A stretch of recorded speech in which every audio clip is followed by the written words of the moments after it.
Mesdames, Messieurs, bien chers téléspectateurs, que votre cœur ne se trouble point. Vous êtes bel et bien connectés sur MCR TV NF pour cette grande édition du journal dont voici les principaux titres.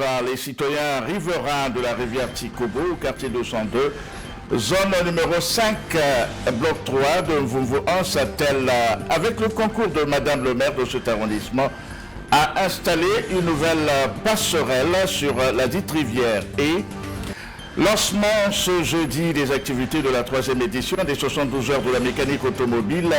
Le reportage de Jérémy Bakwa à ce sujet est disponible dans cette édition. Enfin, en sport, précisément en handball, trois clubs congolais, notamment l'AS Otoo en dames, l'Étoile du Congo et le CF Gisso chez les hommes sont engagés à la 77e édition du championnat d'Afrique des clubs champions prévu au Maroc dans une poignée de secondes. Les détails.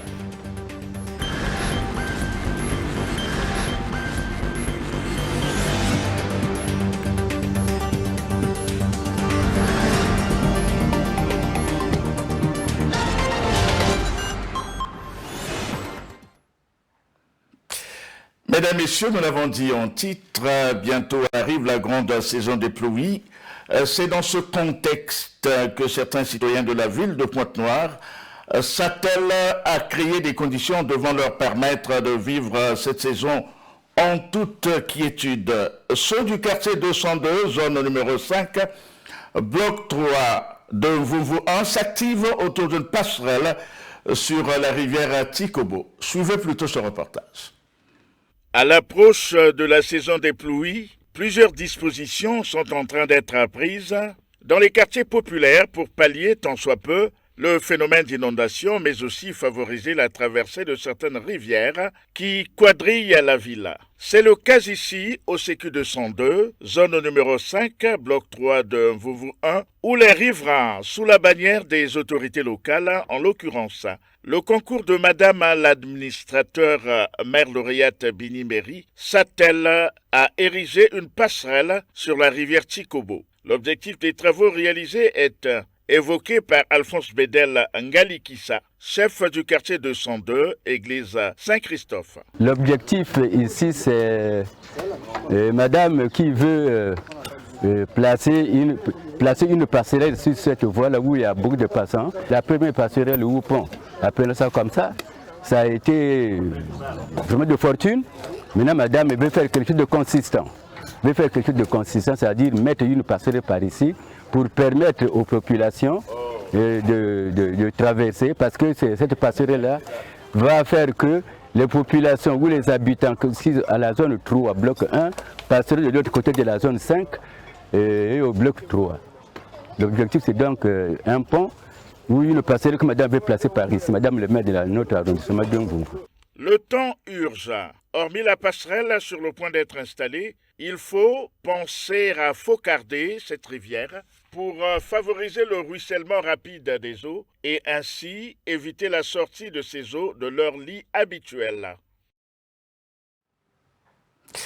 Les activités de la 3e édition de la mécanique des 72 heures y arrivent de la mécanique automobile ont débuté ce jeudi matin au CFA de mécanique dans l'enceinte de l'Institut technique Thomas Sankara en présence de différents partenaires et autres visiteurs venus dépanner gratuitement leurs véhicules. On fait le point avec Jérémy Bakwa. C'est par une sobre cérémonie que Sylvestre Didier Mavunzela, président de la Chambre de commerce de Pointe-Noire, a lancé les activités des 72 heures de la mécanique automobile au CFA de la Chambre consulaire. Vu le nombre de jeunes à former, un seul CFA ne suffira pas. Les plus grands centres de formation, en réalité, ce sont les maîtres artisans. Il faut qu'il y ait un programme de remise à niveau des maîtres artisans avec le CFA. Aujourd'hui, les femmes sont les bienvenues pour apprendre ce métier de mécanique. Mais cet événement vise aussi à intéresser la mécanique aux jeunes. Cette 3e édition, organisée par le CFA et l'Association des ouvriers garagistes du Congo, AOGC, met en lumière l'évolution du métier et les autres professions qui gravitent autour, a expliqué le président de l'AOGC. Nous avons voulu mettre une tenue officielle désormais que nous allons utiliser. Comme chaque année, nous prenons ceux-là que nous formons, nous envoyons en stage d'évaluation dans d'autres ateliers. Une fois évalués, alors nous allons auprès du ministère de tutelle qui est l'artisanat, qui donc nous signe les certificats de fin de formation. Des apprenants du centre de formation professionnelle Don Bosco, venus participer à cet événement, rassurent sur l'évolution de la formation et du métier grâce à l'appui de l'ISCD et de son projet Relief. Le métier a évolué. On a mis à notre disposition certains avantages et tout.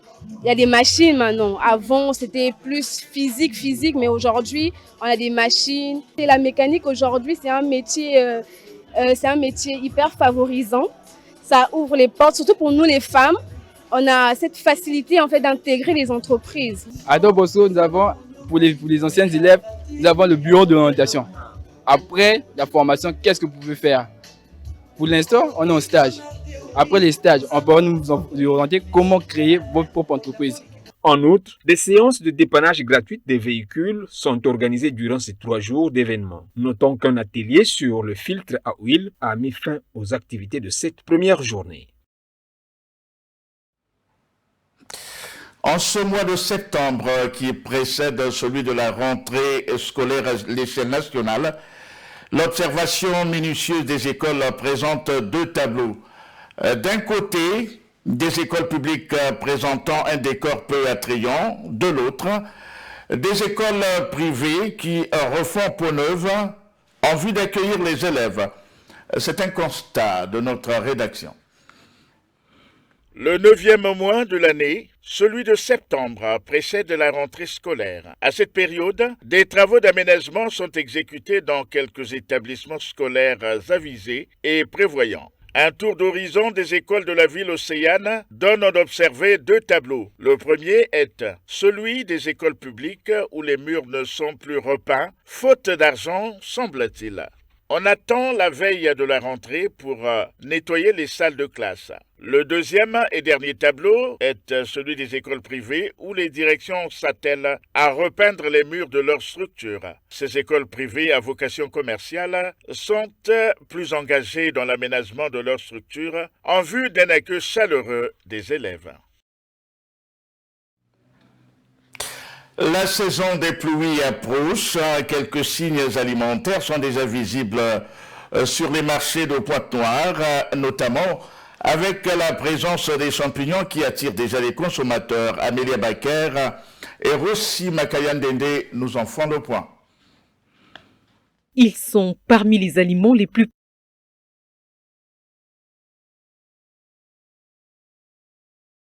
prisés par les Congolais. Les champignons marquent déjà leur présence sur les étals des marchés.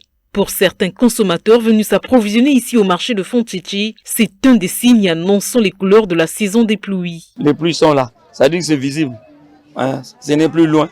Parce que c'est dans les grands signes, quand il y a les champignons comme ça, c'est qu'il y a la pluie qui s'approche. À chaque saison correspond ses aliments et il est toujours nécessaire d'en profiter car favorable pour la santé, estime ce consommateur. Tout ce qui est périodique, c'est nécessaire, c'est très important d'en consommer. Parce qu'on ne sait jamais pourquoi c'est périodique. Quand le moment arrive comme ça, là, c'est mieux, c'est bon, on en profite. La période est arrivée, donc nous sommes intéressés, nous sommes attirés. Pour les vendeuses hors micro, c'est une apparition des champignons prometteuses pour leur vente, favorisée par les flottes observées ce mois de septembre. L'État vendu actuellement à 500 francs, pourrait coûter jusqu'à 300, voire 200 francs CFA au début du mois d'octobre prochain, nous ont-elles affirmé. En raison de la pénurie persistante des pièces de monnaie, rendant difficiles les échanges commerciaux et même les transports en commun, la Banque de développement des États de l'Afrique centrale, la BDAC, en acronyme, a injecté 150 millions d'une gamme de nouvelles pièces de monnaie dont les changements seront observés jusqu'au 31 décembre 2024. Des précisions dans ce commentaire.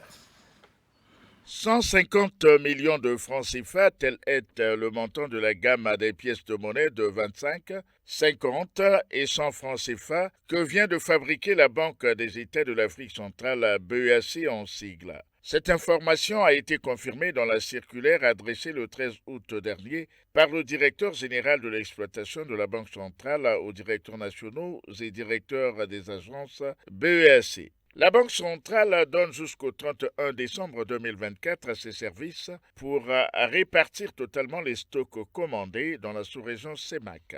C'est une solution au manque de pièces de monnaie qui persiste dans les pays de la sous-région CEMAC. En effet, c'est depuis 2023 que les populations de la CEMAC attendent cette circulation des pièces nouvelles de monnaie. Cette nouvelle gamme de monnaie divisionnaire vise la redynamisation des circuits économiques de la sous-région et le rétablissement de l'équilibre.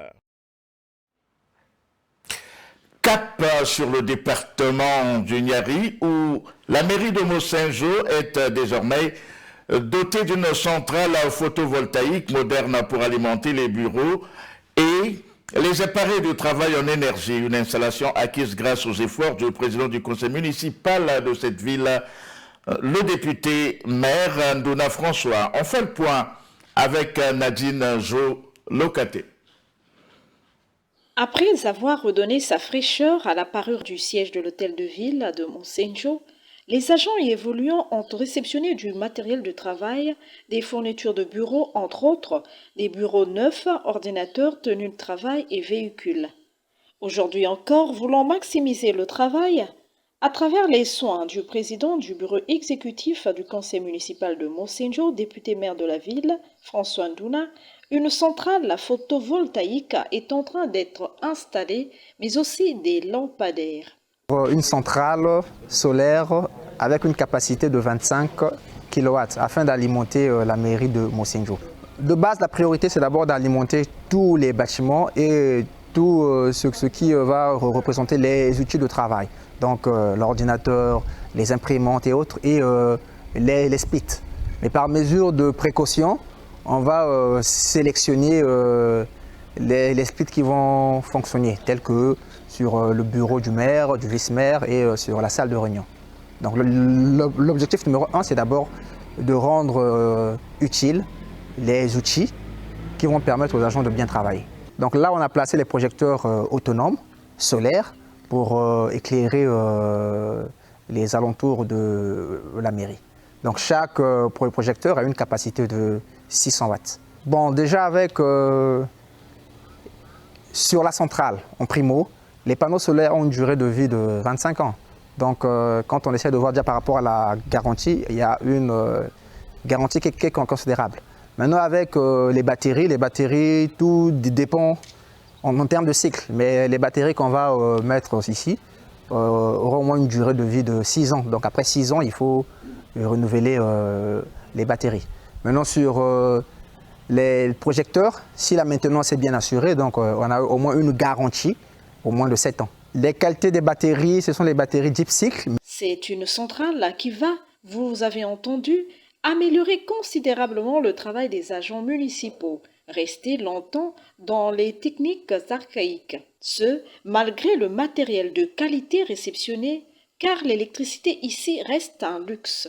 Même si nul n'ignore que l'énergie reste le levier moteur du développement en ce XXIe siècle. Nous restons dans cette ville de Mossinjo pour rappeler qu'elle a été l'avant-dernière à avoir été visitée par le club des marcheurs ASEM JLM de Brazzaville avec leurs frères et sœurs du club des marcheurs de Mossinjo. Ils ont marché à travers quelques artères de cette ville. C'était le dimanche 8 septembre dernier. On retrouve Nadine Jo Locaté. Ils sont venus de Brazzaville à Pointe-Noire et Sibiti, les membres du club des marcheurs d'ACM, GLM, les amis d'Anatole Collinet-Makosso. 22 au total pour cette 8e édition, juste après Oyo. C'est dans un climat fraternel que les frères et sœurs du club de marcheurs de Mossinjo ont fait chorus avec eux pour marcher à travers quelques artères de la ville de Mossinjo. Partis du siège de l'hôtel de ville, ils ont à serpenter le quartier 2, 4, 9 puis 10 en gare, découvrant le chemin de fer de la Commulogue, Le paysage agréable, mieux le nouveau visage de Mosenjo. Les autorités locales ont loué cette initiative. Bien, nous avons reçu les marcheurs de Brazzaville qui sont arrivés hier dans la ville. Mais avant, il y a eu un précurseur qui est venu nous annoncer qu'il devait y avoir une délégation de Brazzaville qui venait pour marcher avec ceux d'ici. C'est ce que nous avons exécuté ce matin. Donc nous avons marché sur 18 km, donc un long parcours. Et aujourd'hui, on va laisser le corps dire ce qu'il a ressenti jusqu'à la fin. C'est la manifestation de vivre ensemble. Vous voyez, donc il y a eu comme une mutualisation des forces et des actions. Et nous avons marché du début jusqu'à la fin, ça s'est bien passé. Donc ça nous a profité aussi de nous connaître les uns les autres. C'est une grande famille qui se constitue. Le secrétaire du club des marcheurs de Mosenjo, au nom de leur président, a non seulement félicité leur hôte, mais il a promis, dans les jours à venir, visiter Brazzaville. La joie est immense, hein? On a reçu les marcheurs de Sibiti, de Brazzaville et ceux de Pont-Noir. Pour nous, ça fait une joie. Après, on va s'organiser aussi de venir soit à Sibiti, soit à Pont-Noir ou à Brazzaville. Ému, le coordonnateur des marcheurs d'ACM-GLM s'est exprimé en ce terme. Et nous avons trouvé que c'était bien, ça nous a permis de découvrir Mosenjo en totalité. Et puis en même temps, Mosenjo pour nous c'est une ville où règne la véritable paix. Donc ça nous a enchantés. Ça nous a permis vraiment de connaître, de se découvrir les uns les autres. Un grand merci parce que nous avons été l'objet d'une attention particulière des autorités locales. Et donc nous leur disons merci parce qu'ils nous ont facilité la tâche. Ils ont donc facilité également le déroulement de toute l'activité. S'il fallait rester, on resterait encore. C'est avec un cœur serré que nous partons. Une belle expérience que cette rencontre qui noue des liens et permet également de parcourir et découvrir des endroits nouveaux. Au rez-de-chaussée de cette session d'information, le handball. Le Congo s'engage à la 77e édition du championnat d'Afrique des clubs champions avec 3 clubs, à savoir l'AS Auto Dames, l'Étoile du Congo et le CF Jisso chez les hommes, qui sont tous fixés après le tirage au sort qui s'est déroulé ce jeudi. Plus de précisions avec notre chroniqueur sportif maison, Triblanc. Le tirage au sort du 45e championnat d'Afrique des clubs champions voit loger en senior dame l'AS Otoyo dans la poule B aux côtés du Al Ahly d'Égypte et Flowers Senses du Bénin. Chez les hommes, l'Étoile du Congo et le centre de formation jeunesse sportive de Wenze, CFGSO en sigle, se partagent le groupe A aux côtés du Al Ahly d'Égypte et Mekel 70 Onderta de l'Éthiopie. Les 3 représentants congolais sont donc là fixés sur leurs adversaires dans ce tournoi continental qui se tiendra du 9 au 19 octobre 2024 au Maroc. Fort est de constater l'absence d'un habitué à ces compétitions côté congolais, c'est celui du club de la DGSP qui s'était retiré des échéances nationales. Notons que la dernière édition de cette compétition s'était tenue à Brazzaville du 28 septembre au 7 octobre dernier, remportée par des clubs angolais dans les 2 catégories. Cette page sportive marque la fin de cette grande édition du journal sur MCR-TV NF. Si l'Éternel nous fait grâce et qu'il ne nous arrive rien de fâcheux, je nous promets de nous retrouver demain, même heure, même chaîne. D'ici là, portez-vous bien et que la lumière de nos informations vous ouvre l'intelligence aux réalités de notre monde. Bonne continuation des programmes sur MCR-TV NF, votre partenaire média.